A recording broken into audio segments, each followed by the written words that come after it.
Hi, my name is Vera Chikezie-Oke and I'm the sexologist for Wholesome Sexuality. I'm the sexpert for Wholesome Sexuality. I am the clinical sexuality coach and master sexpert for Wholesome Sexuality. See, me, I'm just genuine myself because these people have set me up today, right? I'm gingering myself.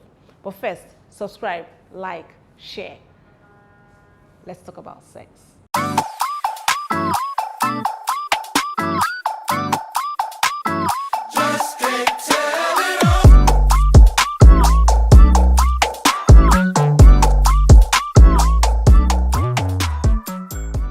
And we're back. So today, my crew decided to set me up and they said they want to do Q&A. So welcome to spontaneous Q&A with Wholesome Sexuality. I just hope your questions will be answered. If not, ask Google. Let's go, guys.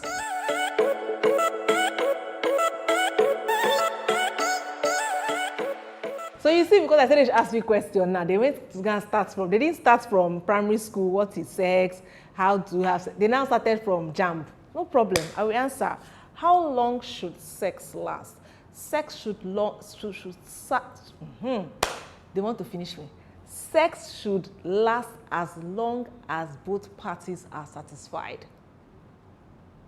There is no thermometer, there is no range, but there is the scientific range. I first answered that so that will help some people that will start having self-esteem issues. There's a scientific range that says penetrative sex. Penetrative sex should last between 3 to 7 minutes. Anything more than that is wahala. Anything less than that may not necessarily be a problem. That's why the first answer I gave was sex should last as long as both parties are satisfied. So 1 minute can work for one, 2 minutes can work for other, 3 minutes might work, 7 minutes as it goes. Because when people ask this sex question, they are referring to sex as a whole. Sex starts from the outer course, the kissing, the smooshing, the hugging, the fondling, the sucking. All that is sex before we enter the intercourse. So if we can't really give a time frame for how much outer course should be done. That's why I first gave the answer that says sex should last as long as both parties are satisfied. Hit me with the next question.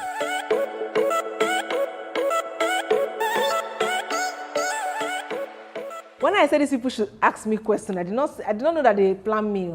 Okay, why does sex feel good? I will come in from the anatomy of the biology of the science of it. Now, during sexual intercourse, the woman's body produces happy hormones. The body produces happy hormones called the oxytocin. Sometimes produces serotonin, which is called the happy vibe, right? So when they're having sex, these hormones are emitted in the body. And like the name goes, happy hormones. So yes, these are things that make sex feel good.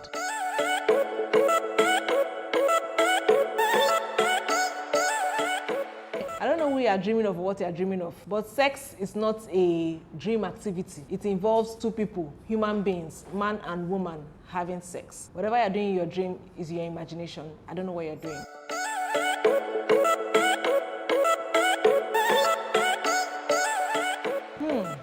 So sex gives focus, and I would say that when done. So now you're married. One of the purposes of sex is for bonding. One of the major purposes of sex is for bonding. Now, when you have sex with your spouse, right, it helps to decongest the system.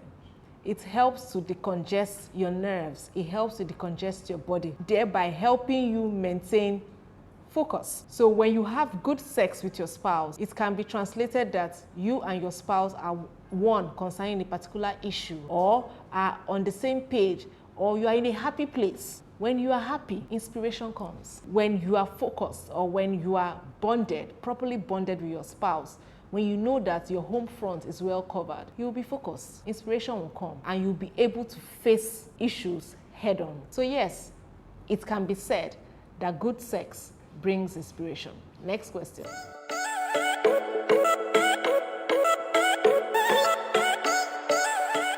Yes, Sex is one of the major calorie burners. Now, I can explain this using, most times when you go to the gym, you want to burn calories, right? When you go to the gym, you want to maintain a good heart rate, right? When you go to the gym, you want to burn fats. That's the same thing that happens when you have sex. When you have sex, you are burning calories. You are being fit.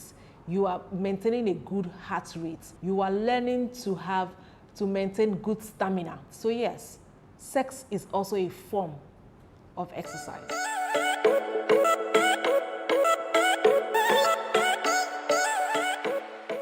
Okay, so when you're having sex and for some reason or the other, one person is done, which is mostly usually the man, is done because he has had an ejaculation and the woman has not scratched the surface. You've not scratched the surface of the woman. Now, in as much as you are done, it's still your responsibility to satisfy your spouse. That was why the first answer I gave concerning latency of sex or duration of sex, the first answer I gave is as long as both parties are satisfied. Now, if the unsatisfied party is okay, like, you know what, no problem, right, that's fine. But if that party is not okay, it's your obligation to make sure that your spouse is satisfied. So you need to start again.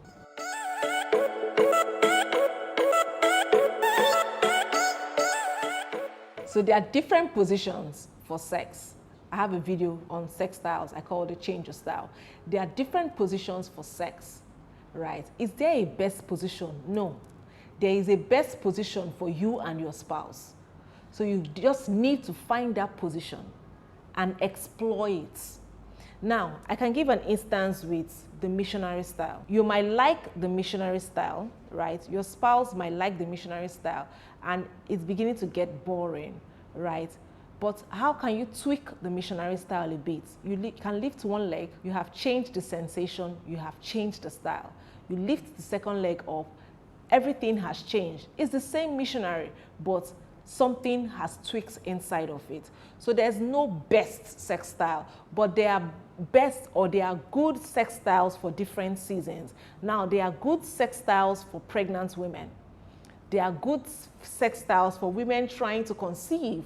There are good sex styles for men with not so big penises. There are good sex styles for men with very big penises. Can you see? But there is no best sex style. There are sex styles for different types, different seasons, and different couples involved. So what I usually tell my couples is, find what works for you and your spouse and explore it and enjoy it.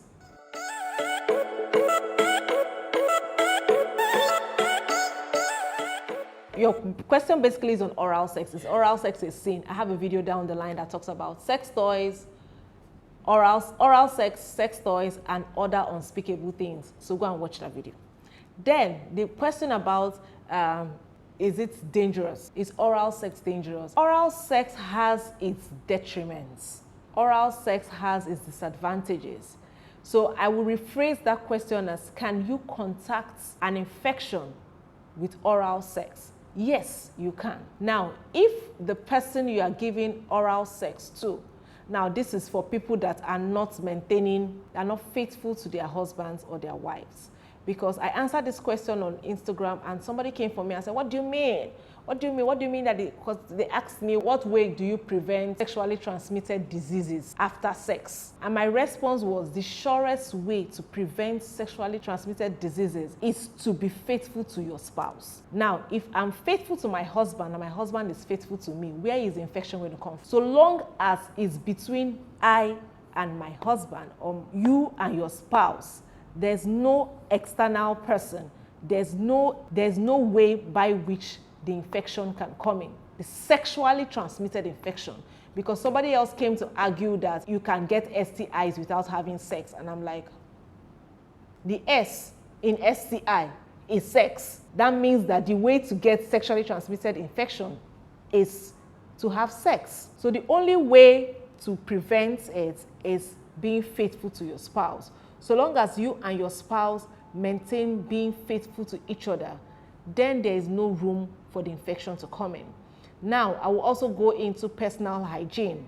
If you are afraid of dirt and bacteria, right? Have a bath. Make sure you wash off well. Have a bath and then enjoy yourself. Can the infection lead to death if not properly managed?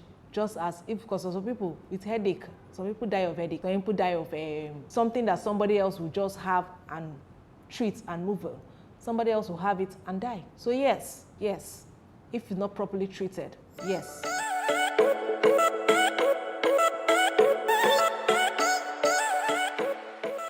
Good sex is sex that you enjoy. Bad sex is sex that you do not enjoy. Good or bad. So basically good, bad. There is good sex. But you see, good sex, you can't have good sex if you don't have a mindset of what good sex is to you. So you need to know, what would my spouse do to me that I would enjoy, right? That makes it good. Okay, good sex, bad sex. Yes, there is good sex. Good sex is a sex that feels good. It's good to you, good to the recipient. Did you like it? Did you enjoy it? Good sex. Good sex is sex that you enjoyed, right? Bad sex is, we had sex, what else? What next? What's there? You know, there was nothing exciting about it. Bad sex can be obligatory sex. When sex becomes a chore, you're just doing it out of doing sake. That's bad sex. So yes, there's good sex and there's bad sex.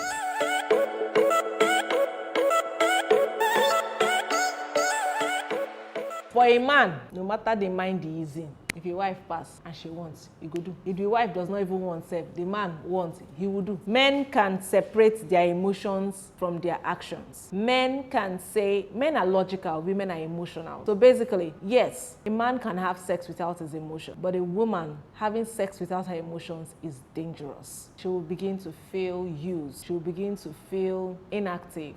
She will begin to feel like trash. So as a couple, try as much as possible to make sure that you are both in it.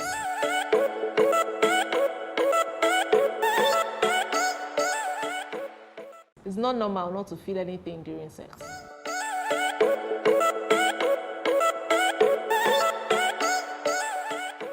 You cannot fantasize about what you have. You fantasize about what you don't have. You fantasize about what you wish you have. That's a fantasy.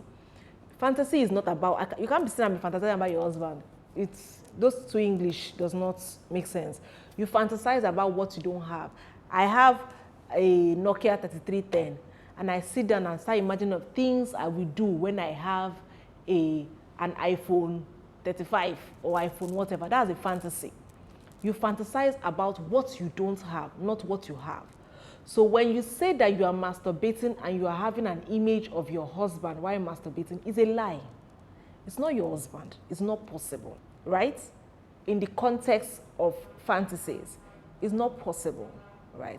Now, if you are masturbating and your spouse knows about it, it does not change the fact that it's a sexual perversion.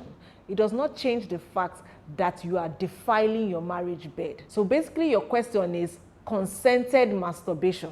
That is, my spouse knows and permits me to masturbate. That's actually both of you's business, but it doesn't make it right. Do you understand? The fact that both of you agree does not make it right. So the fact that you're masturbating with your spouse's consent still does not make it right. Sex was not created for you to pleasure yourself. It was created to satisfy your spouse and be satisfied by your spouse. So they planned and they could and they thought that they could bring me down. But I get backing. My God is solidly behind me. See you in the next video.